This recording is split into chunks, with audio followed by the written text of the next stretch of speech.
X plus one अपन x बराबर 42 है तो एक्स क्यू प्लस वन अपन एक्स क्यू का मान ज्ञात कीजिए। चलिए इस क्वेश्चन को सॉल्व करते हैं।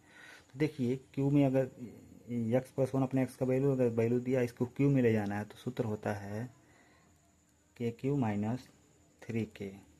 ये के जो है ये वैल्यू है, इसी को हम क्या मान के चलें के।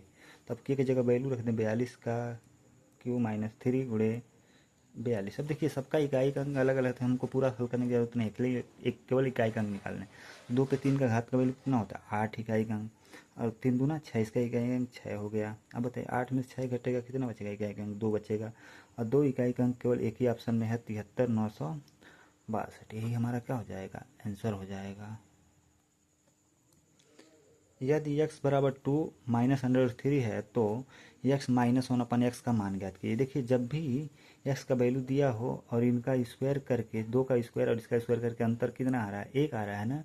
जब भी इनका अंतर 1 आया तो हमें क्या करना है, जब भी इसका माइनस पूछे तो जो दूसरा पद है उसका हम क्या करेंगे, दुगुना कर देंगे। तो देखिए -2 का दुगुना कर देंगे तो √3, यही हमारा क्या हो जाएगा, आंसर हो जाएगा।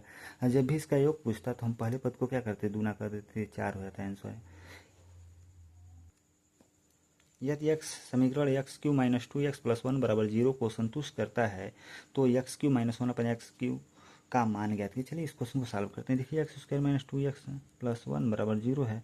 अब देखिए इसमें x से भाग दे रहे हैं तो क्या आएगा, x होगा, यहाँ पे x भाग दें तो 2 हो जाएगा, यहाँ पे x से भाग दें तो 1 अपन x हो जाएगा बराबर 0। ये x प्लस 1 अपन x बराबर क्या आ गया, 2। जब भी ये कंडीशन आ जाए कि x प्लस 1 अपन x का वैल्यू अगर 2 आ जाए तो हमारा x का वैल्यू 1 होता है इस कंडीशन में। अब x का वैल्यू 1 हो गया तो यहाँ पे वैल्यू निकाले 1 का क्यूब और -1 अपन 1 का क्यूब, ये कितना हो जाएगा, 0 हो जाएगा। यही हमारा क्या हो जाएगा, आंसर हो जाएगा।